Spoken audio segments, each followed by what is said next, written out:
So, quali na tayo. Okay po. So, yung quali, yan. May kinds din siya, di ba? Nabigay ko na po ito sa mga MAED, no? Pero, just to put things together. Okay po. So, yan, naturalistic inquiry. Okay? And it focuses on why rather than on what, di ba? Kasi nga you ask question, bakit? Ganun. Okay? And direct experiences of human being. Okay? Yan po. Use multiple systems of inquiry. Okay, so marami tayong ginagamit yan. Biography, case study, and I'm sure hindi gaanong interesado dito ang MBA. Okay, pero gusto ko sana magawa niyo yung discourse analysis, yung mga ganun. Okay po. So, yan. Ito yung mga, ano naman, kinds of research design pag ano siya. Historical, phenomenological, grounded theory, ethno, and case study. Yung case study po, kung may number, ay nasa ano siya, nasa quanti. Kung may, ano naman, kaya madalas pag case study ay mixed method. Okay po. So, historical, ito siya. Okay na?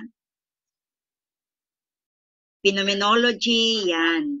Phenomena, what's the phenomena ngayon? O, ano ba ang phenomena ngayon? O, yun tungkol ba sa confidential na okay. Basta, what's the phenomena? What's happening now that you want to pag-aralan mong mabuti? Okay. Yan. At ang tatanungin mo yung participants, hindi dun sa ginawa mong itatanungin mo lang sila to give their answers talaga, really. Okay po? So, GT is grounded theory, natakpan doon sa task. Okay. It seeks to identify problems in social scenes, but also define how people deal with those problems. So, baka pwedeng may problem sa business din ito, no? Ako, I encourage you to do grounded theory sa business, no? Ang ganda kung magagamit na ito dito. Okay? Ayan. Case study po ito. Yan.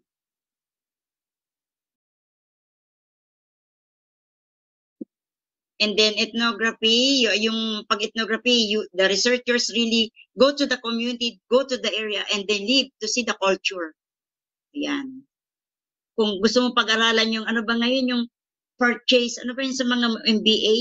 Yung kanilang, yung ano yung kanilang, sa pamimili yun eh, purchase, ano ang tawag doon, nakalimutan ko yung term eh.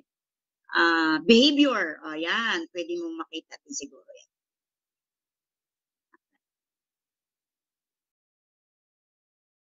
So, data collection nito, syempre, usually interview, focus group discussion, observation, document analysis. So, ang survey, madaling gumawa ng questionnaire dito.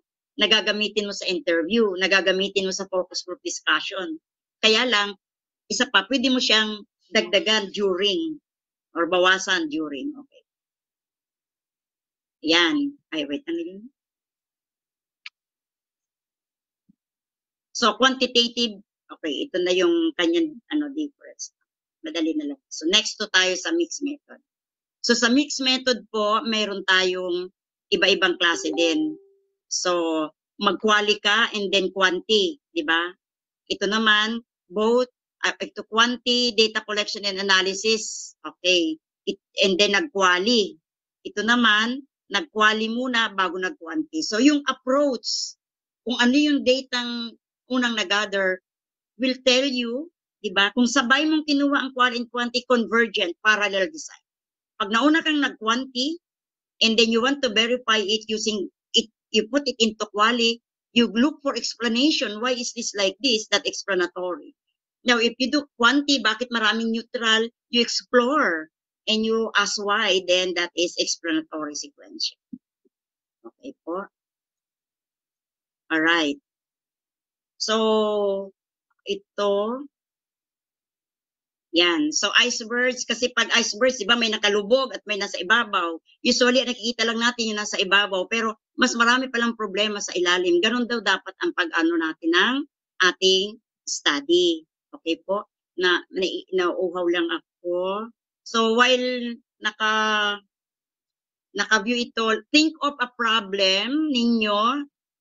Tingnan nyo yung inyong yung mga MBA, 'di ba? Mayroon kung may thesis, may problem na kayo, may topic na kayo, tingnan nyo, Ano ba talaga yung problema? Mayroon bang underlying problems behind that study nyo? Okay po, inom lang po ako ng tubig. Okay? Ano lang muna tayo dyan ha. So, break lang muna ng 3 minutes.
Okay, stop share po muna ako. Any question bago ako magtuloy? Any question or clarification?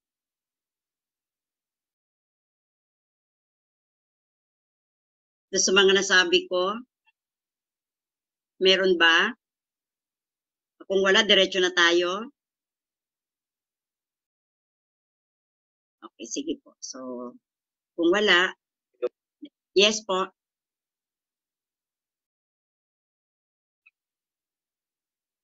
Sino may tanong? Dalawang na pala tayo frames kasi we are now 26. May tanong po tayo? So kung wala, siguro muna tayo, on cam muna tayo para mag-picture. Baka mamaya magkaanuhan ng kasi kailangan ko kunin ko pala yung akin. Please on cam po.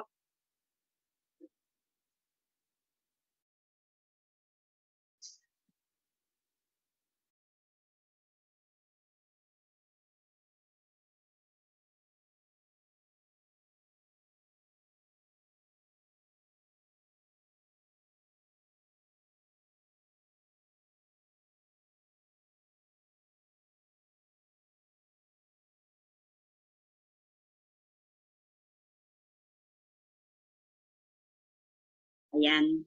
Dalawang frames tayo ha. Sandali lang.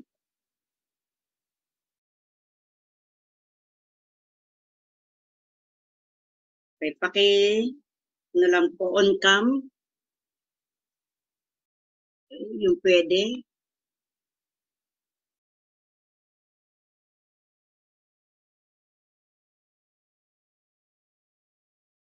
Yan.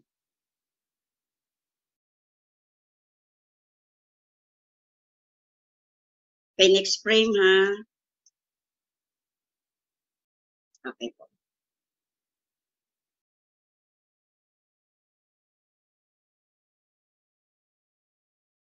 Okay. So, dalawang frames tayo. Thank you. Kailangan natin ng evidence. Okay po. So, meron ba akong dapat i-accept, admit? Wala na. Okay, so continue ako with my presentation.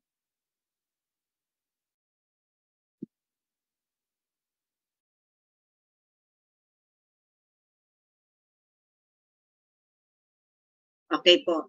So, ang sinasabi lang naman dito sa icebergs concept in doing a research is that we must not just be contented on dealing with the problems or the indicators that we observe. We must go deeper.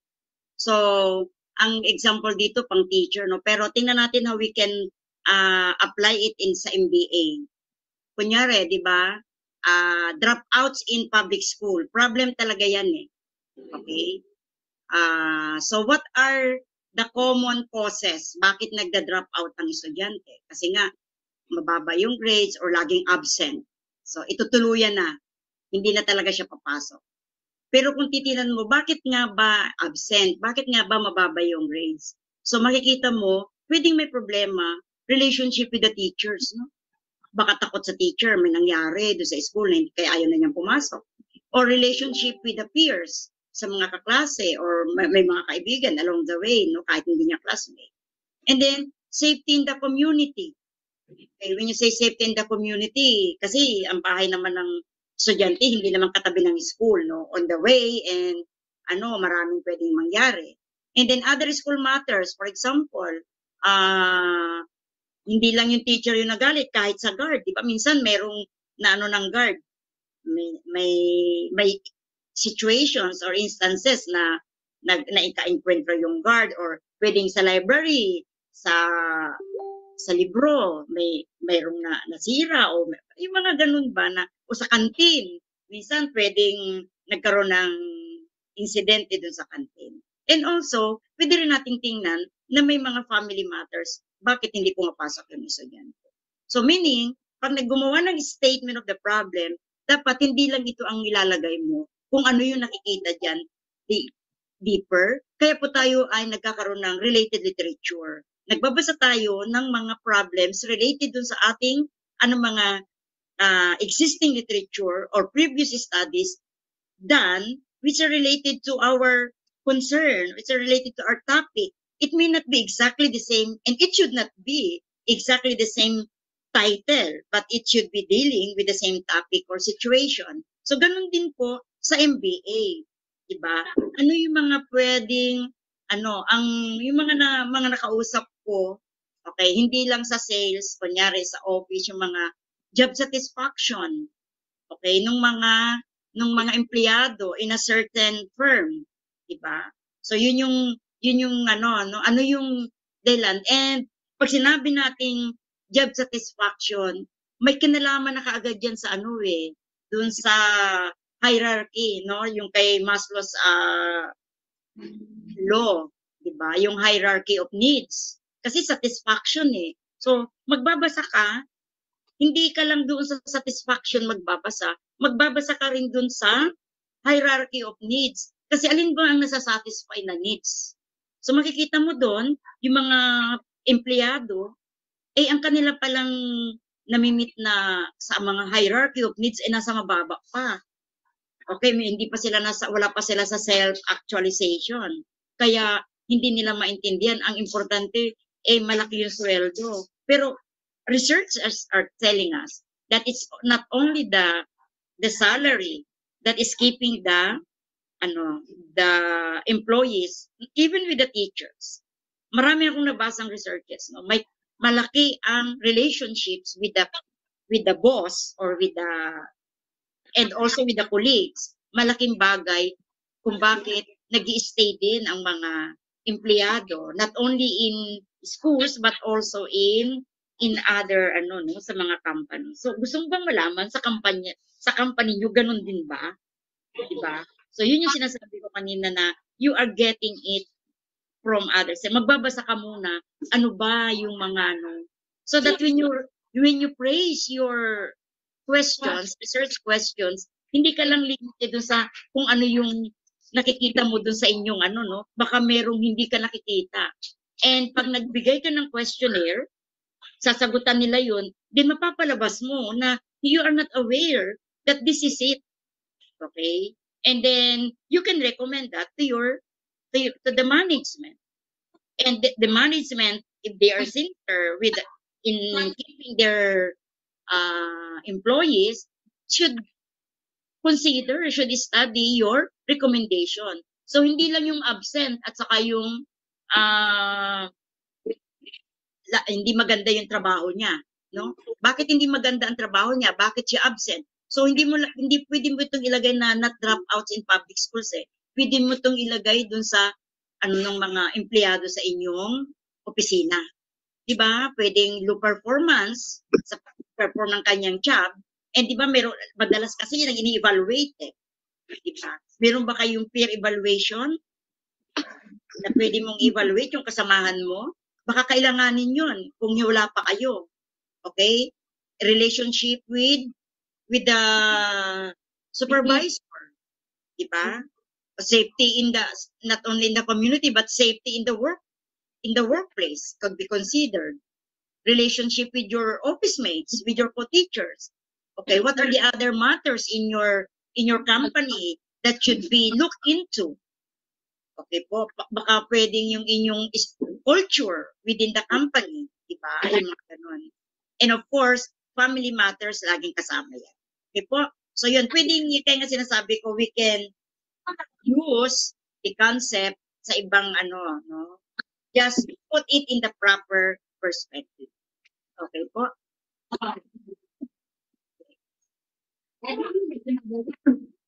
Dali lang po.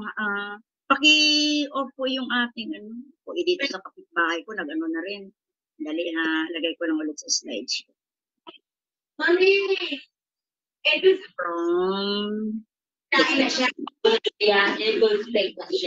okay po. Okay po. Alright. Ayan, so tapos na tayo dyan. Isa-isa pa yan eh, o, di ba? Kailan diniretso ko na eh. Okay.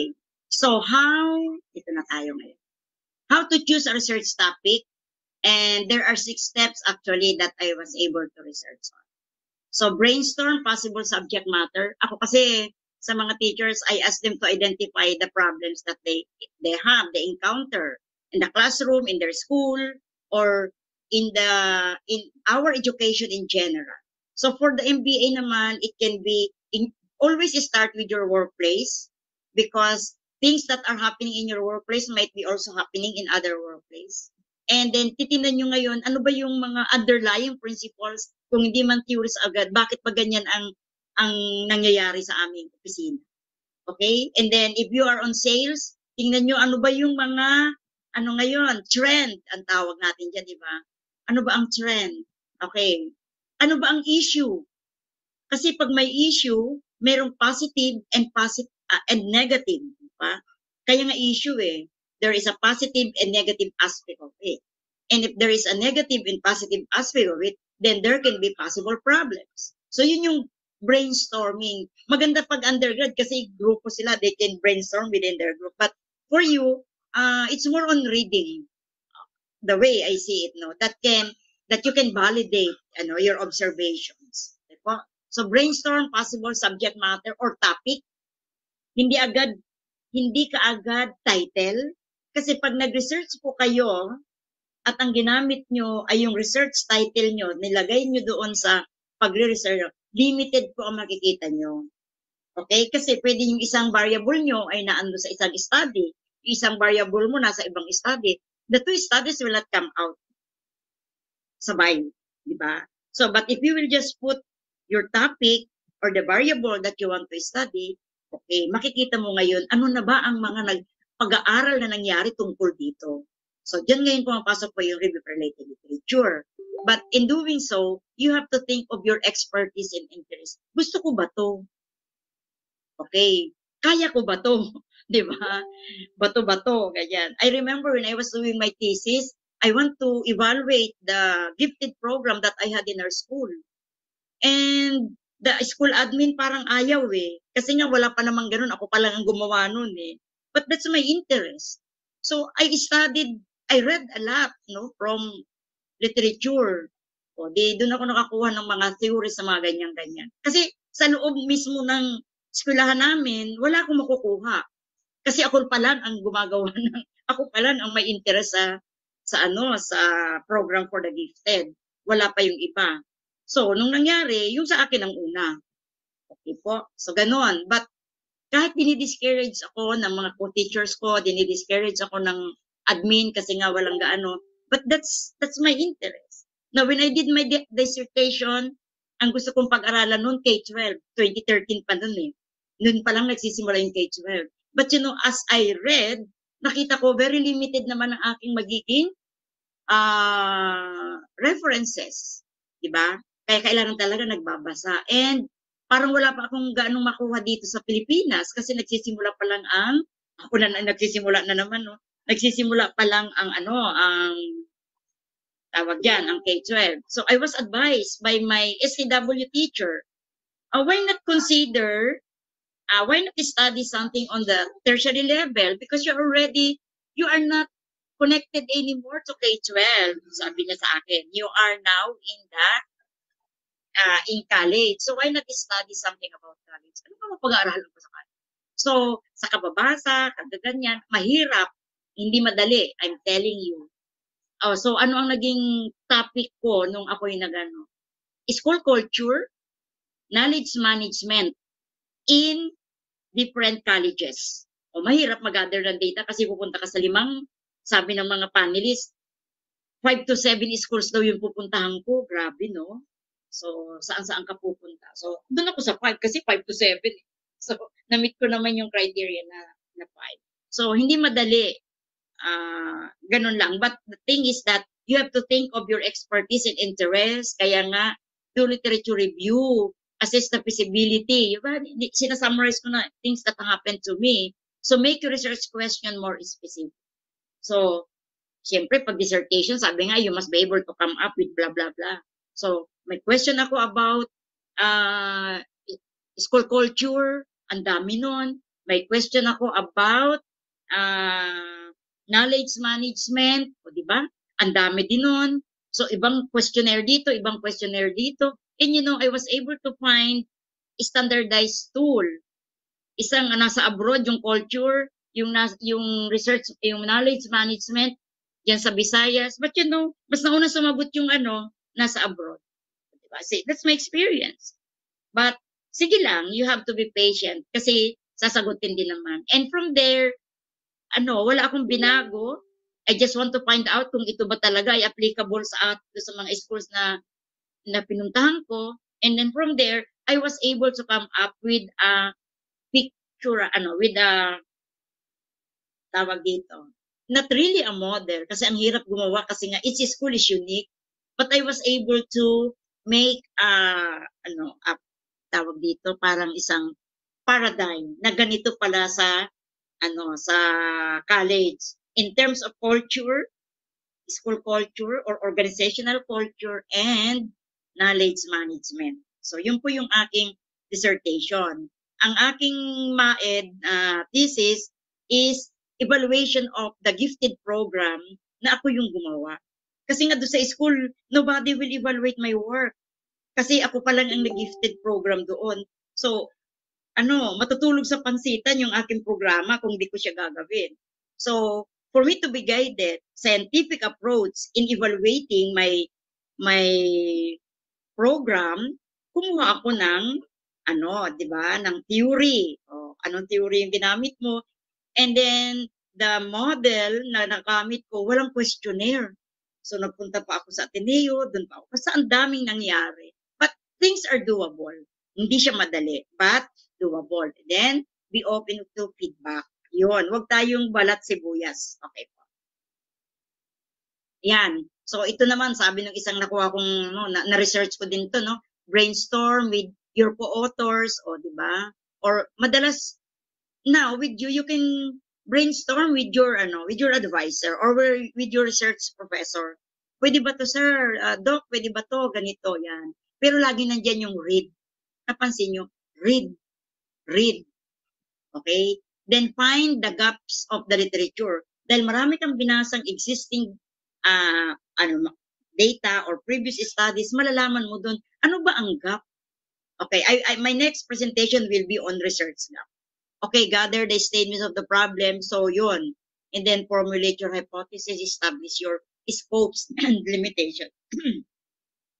You have to set your limitations. Kasi baka mamaya, maganda, hindi naman siya matapos. Remember, we are working with limited budget, with limited time.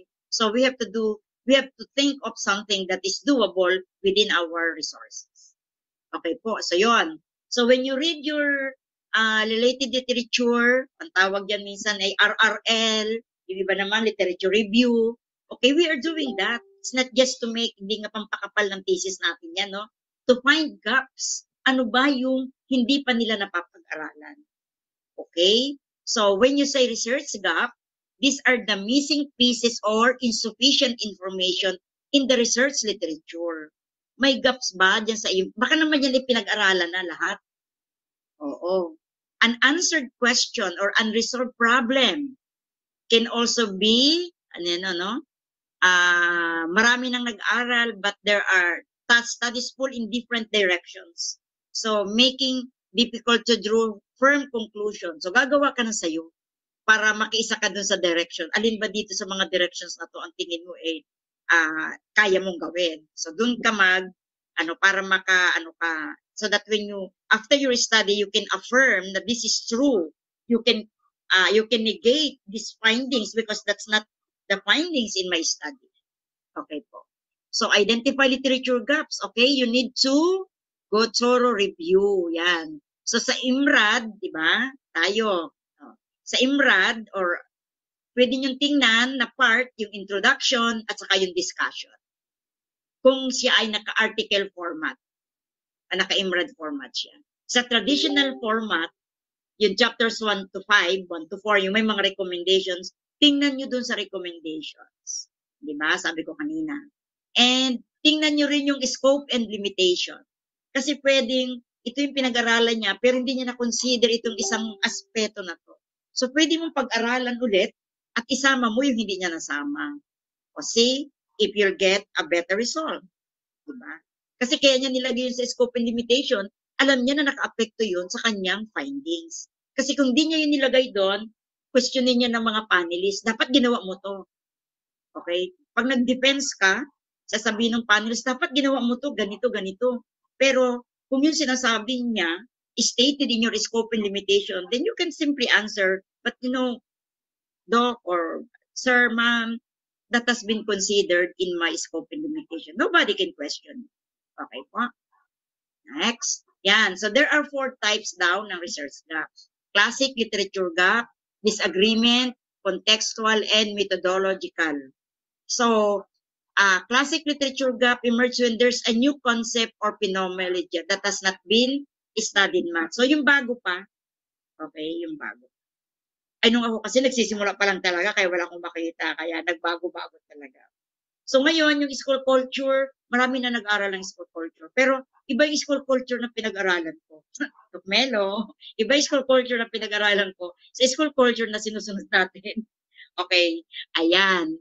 So new technology, kaya tinan mo, kaya ang IT, mabilis silang makaisip ng kanilang topic, o di ba? Ng kanilang application, ano bang tawag doon, or software. Gagawa sila ng something that is different sa kung ano yung meron ngayon. It may not be different, but enhancement of what we have now. So, ganyan ang mga discoveries. Okay po? Disagreement, kung meron conflicting, di ba? Sabi ko nga kanina. Okay po? And then, contextual, okay? Exists when there's already a decent body of existing research on a particular topic, but an absence on a research in a specific context. For example, pinag-aralan na siya ng marami sa ibang bansa, pero sa Philippines hindi pa siya napag-aralan. So gawin mo sa Pilipinas kung ganun ba, kasi 'di ba yung culture nga papasok, 'di ba? 'Yon, geographic area, o 'di ba? Ano yung kanilang doon, climate nila, 4 seasons sila, tayo 2 season. Minsan nga 1 season na lang no? Okay? and then certain time period. So those are the things that you have to consider. And then in terms of methodological gap, emerge as a result on the methodology. So, ang dami na nga nag-aral nito, pero karamihan, quanti. Oh, why not do the same, ano, di ba? Study the same topic, but this time you will do it in a qualitative, using qualitative design. Will you get the same answer? O, yun po yung mga gap. So, meron din tayong tinatawag na, other than this, meron din tayong tinatawag na blind spot in literature and blank spot. Blank, wala, blanco. Okay, blank spot in literature means there is, not really none, kasi may nauna tayo, limited study. So, magandang pag-aralan kasi limited. So, when you say blind spot in literature, that means ang dami nang nag-aral, pero conflicting results, parang dito sa kanina. Kaya, in that sense, maganda siyang pag-aralan. Kung marami nang nag-aral, tapos pare-parehas lang naman sinabi, lahat sila ng pinag-aral, effective. Eh, ba't mo pa pag-aaralan? Chances are effective. Diba? Pero kung may nag-aral, marami na nga nag-aral, sabi ng iba, effective. Sabi ng iba, not effective. O, magandang pag-aralan. Kasi pag ikaw ba nag-aral, saan ka? Sa effective or not effective? On the positive side, on the positive, or on the negative. So, yun po ha. So, either blind and blank spots in literature or research gaps ang tawag natin dyan. So, yun, how to find the research gap ito. Yan, or look at recent dissertations. Okay, recent. Ano ang allowed sa atin? Up to how many years back? Okay po. Others are saying 5 years lang.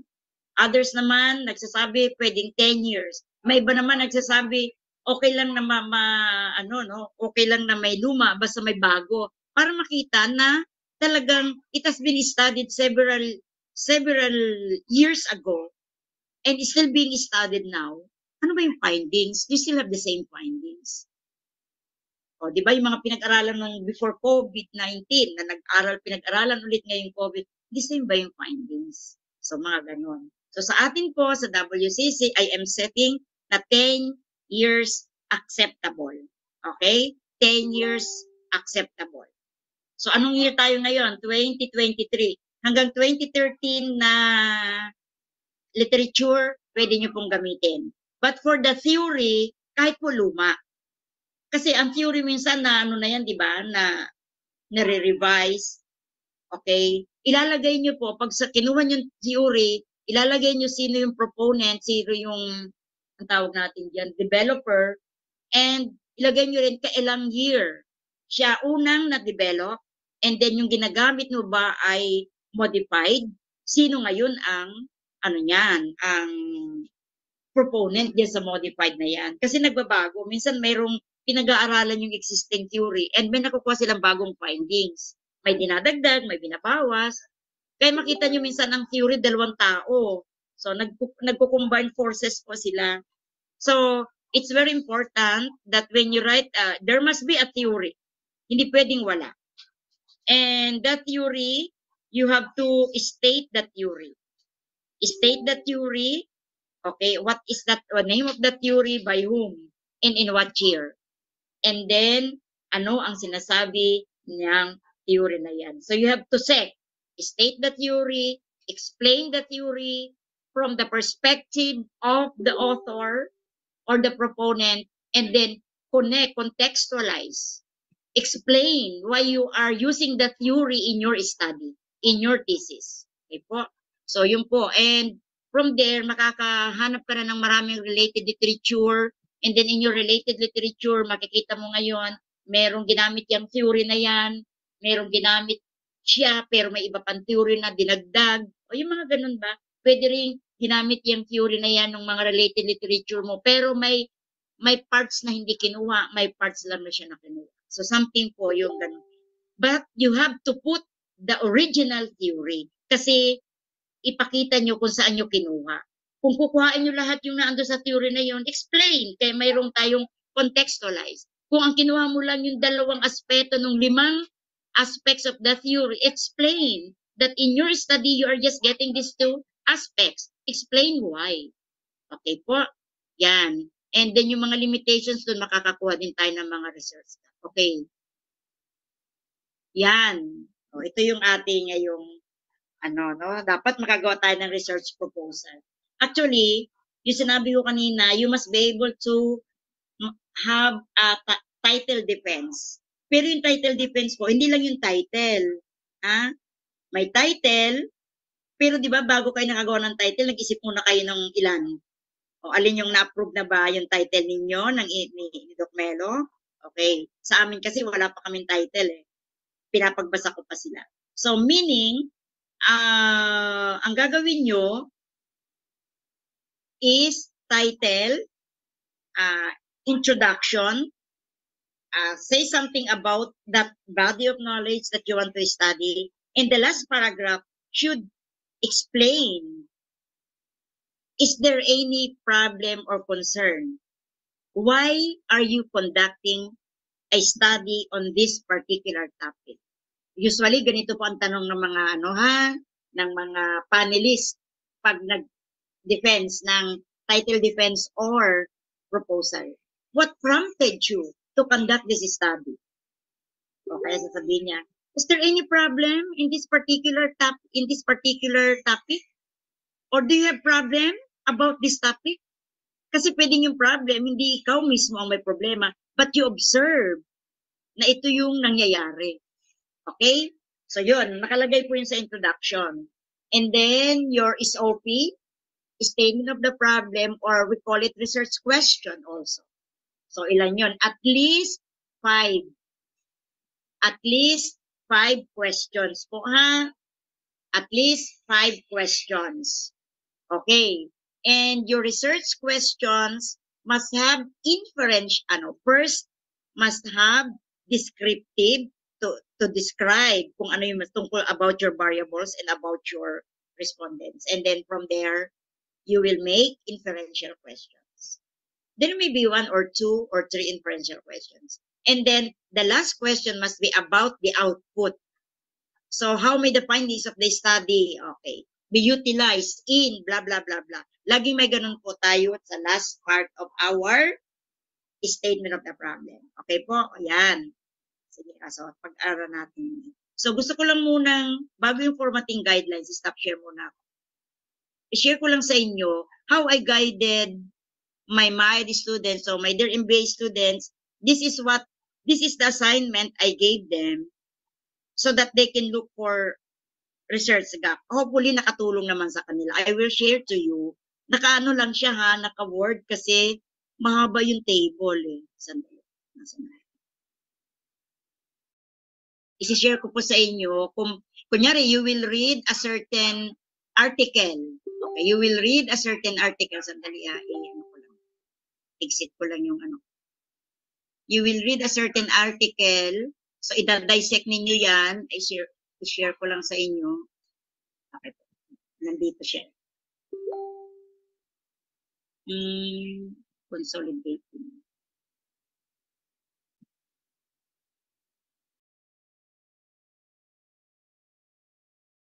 Okay.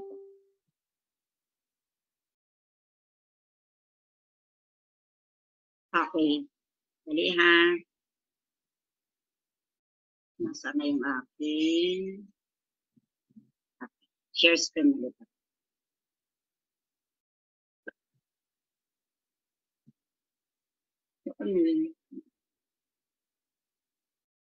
Ayan. So, ganito po yung pinapagawa ko sa estudyante ko para makagawa sila ng related literature that are really related to their studies.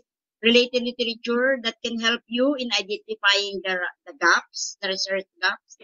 So, one title, kita na ba sa screen? Maano siya kasi naka-word lang siya ha. Kasi hindi ko mailagay sa kanina. I'm trying to put in the PowerPoint. Kailang ano siya ano ba yun na lumiliit. Okay. So, you write the title of the article. Diba? Kasi the best source is really the journals. Okay. Sunod lang ang libro. Kasi po yung libro matagal matapos yan. Yung journal mas madaling matapos. So kumbaga, minsan yung libro bago pa siya ma-publish medyo luma na yung mga konsepto doon. Sa relatedly as a journal, we are advising you to use journal, get the articles from the journal because the journals mas mabilis ang production or ang publication, I should say. The journals, meron po yung referees.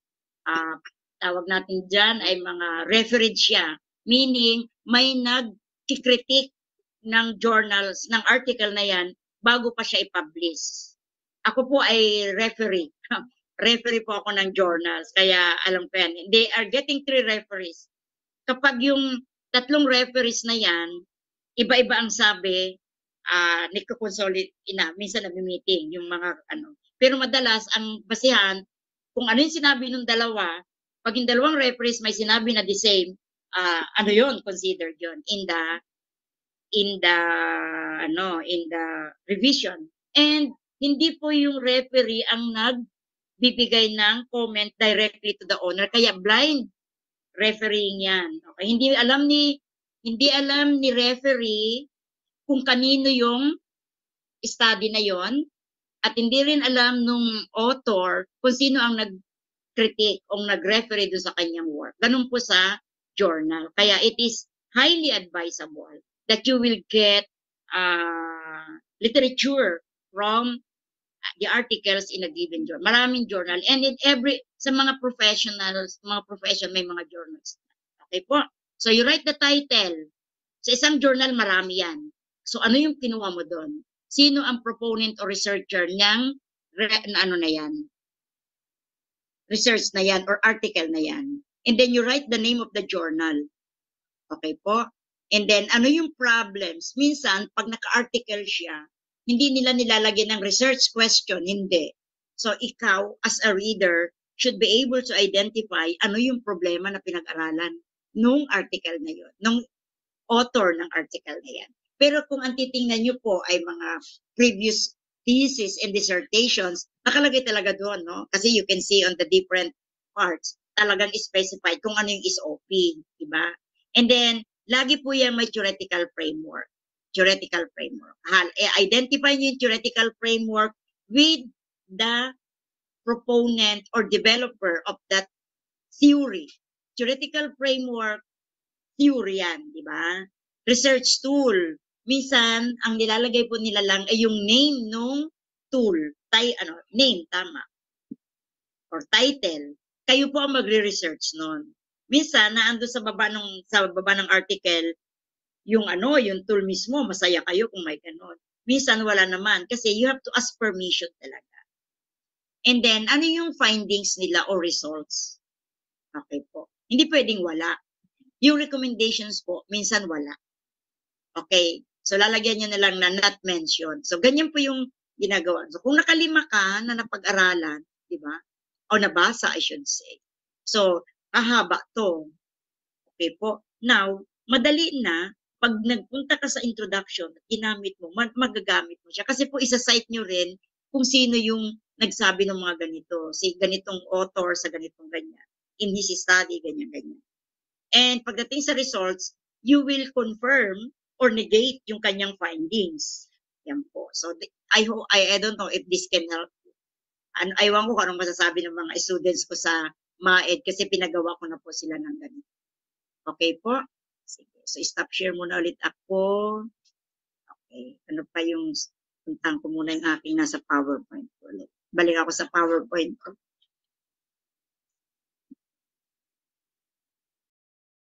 Okay, formatting guidelines pala. So, ang isi-share ko naman sa inyo po, yung formatting guidelines.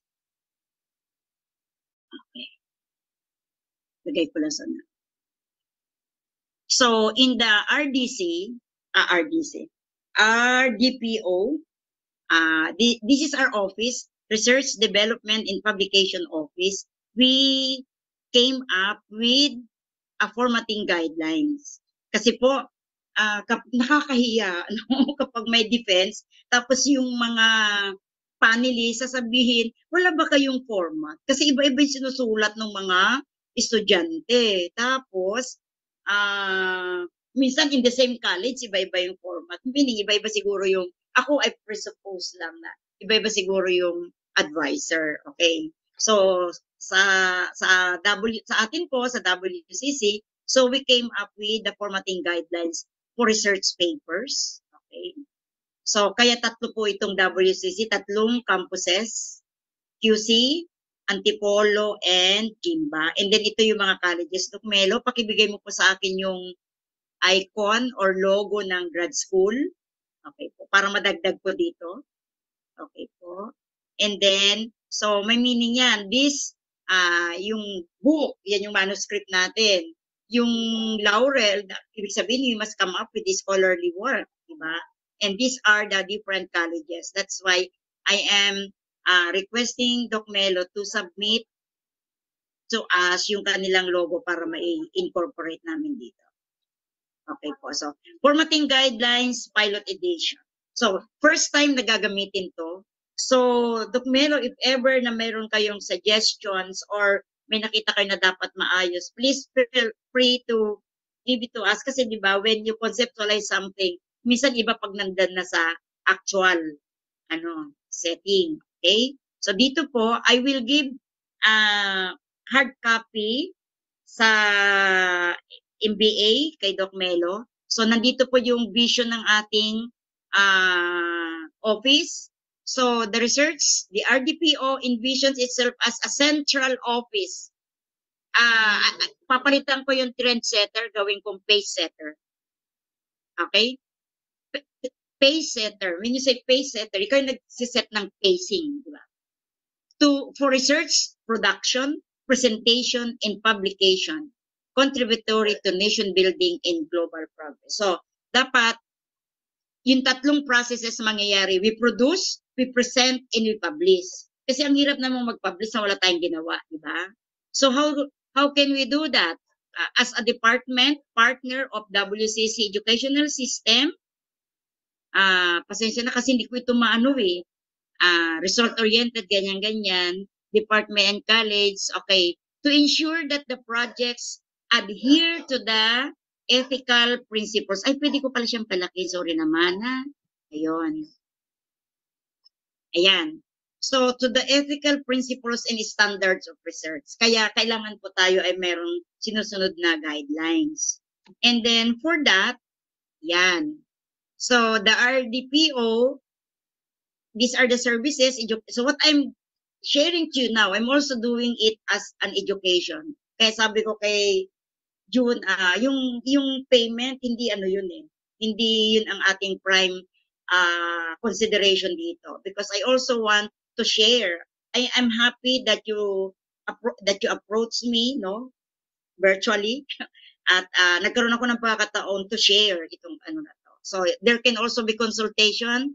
Okay, and then we can help you in the dissemination and also yung sa just assist lang kung ano yung pwede naming just let us know kung ano, and then we will tell you kung may matutulong kami or it's not within the scope of our work. Okay po? And then, so ito na yung formatting guidelines. So, content and outline of the thesis. Ayan po. So, we are following IMRAD. Introduction, methodology, results, and discussion. So, we have 4 chapters. Okay po? Chapter 1, introduction. Why did you do the study, and then may mga specific na gagawin doon. Methodology, how, and then results, what did you find, and discussion, what does it mean. Okay.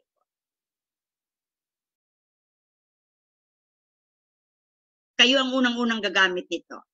Okay? Okay. So, meron tayong provision for quali and quanti.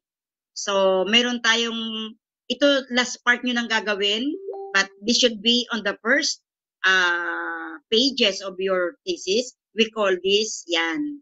Ito ang ating tinatawag na preliminary pages. Okay po. Hanggang dito sa table of yan, mga preliminary pages. So, walang pagkakaiba ang quali and quanti. Okay po. And then, yan, sa chapter 1, introduction. So, ano ang ilalagay nyo sa introduction? Ito po. Rational, or, and then review of related literature. It must be arranged by themes or by topics according to your title. So, let's say, ang title nyo is Job Satisfaction and performance of the employees. So, you have two major variables on that aspect. Diba? Job satisfaction and performance. So, your themes, your related literature, dapat doon iikot. Okay? So, walang pagbabago. Okay. Ito, theoretical framework and conceptual framework, I explained to you the difference between the two. Sa quanti is hypothesis, sa quali is assumption. Okay. Because hypothesis needs statistical tools to help you accept or reject that hypothesis, while in assumption, you are implying that these are done, or this is the statement, this is your statement without undergoing statistical analysis. Okay po? And then yung significance of the study. So, yan po yung chapter 1. Okay? Now, for your title defense, hanggang dito po tayo sa hypothesis testing. Yung review of related literature, not much, but you can incorporate that in your rational. Diba? Parang yan yung introduction. Okay po. Pero you have to put your theoretical framework at saka conceptual framework, statement of the problem and the hypothesis. Okay po. Okay. And then in chapter 2 is methodology. So research design, research local, respond. Ito yung sinabi kong what, mga ganun kanina, where, and ganyan. Ethics, mayroon pa yung kasunod kasi nilakihan ko, napunta siya sa next page. Data gathering procedure and statistical treatment. So, ang gagawin nyo po, yung chapters 1 and 2 for your proposal,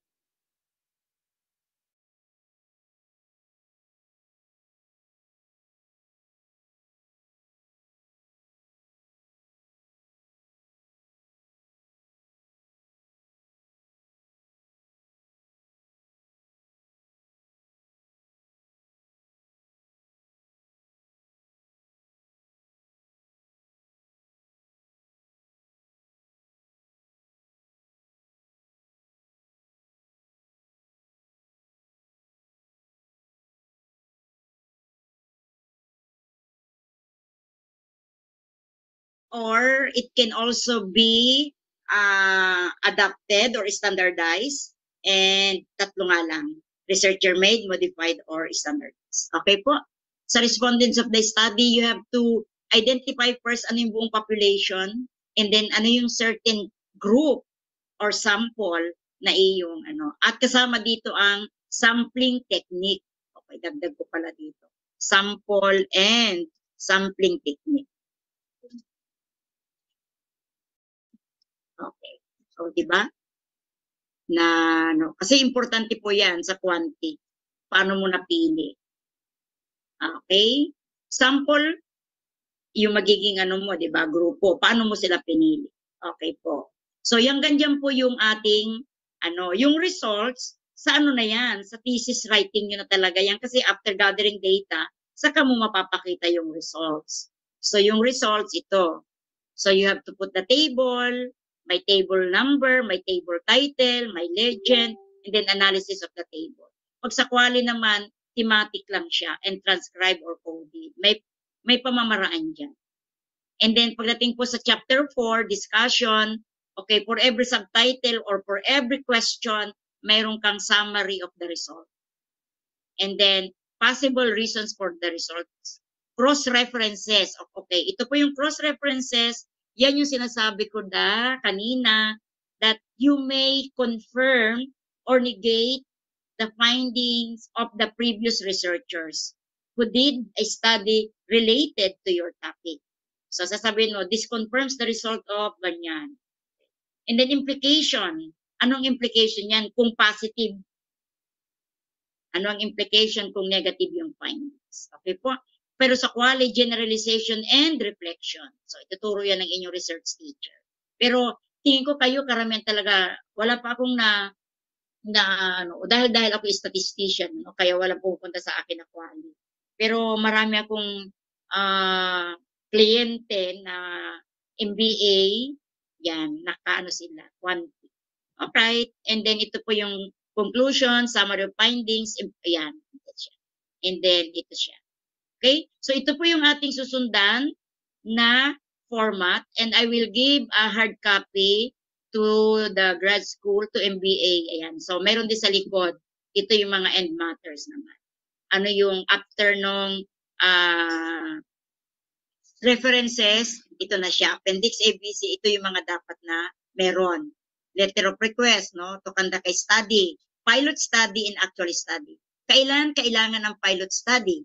If you are using a researcher-made questionnaire and modified questionnaire, you need to conduct a pilot study so that things can be adjusted. Things can be revised to make it scholarly. Okay? Informed consent. Okay? Ito po yung dating nilalagay natin na request to the respondents. Okay? Ang tawag dyan ngayon na informed consent. Hindi ko alam, parang may ED ata ito. Pag kailangan ng parents' consent, assent form ang tawag. Okay po. So ito, magpapavalidate, ito yan, when you modify reliability index, kailangan yan pag nag-pilot study. Okay, statistician certification, similarity index, we are using Turnitin. And then may grammarian tayo sa school. For grammarian, we have grammarian certification. And important po ito inyong Gantt chart. Gantt chart. Si Gantt ang nag-invento niyan. How do you your steps in finishing your thesis from the beginning up to the end by month. Hindi naman araw-araw nga, by month. And then documentation ng inyong, especially yung data gathering. Okay? And then your curriculum vitae, wag naman yung mga pang Facebook ha. Okay. Alright. Then you may scan ito to see that this is manuscript template. Meron po yan, nilalagay ko na dito. And I will give you also the copy dito. Okay po. And, yan. So, ito yung mga guides. So, ano naman yung, stop ko na siya dito. Punta tayo sa next part.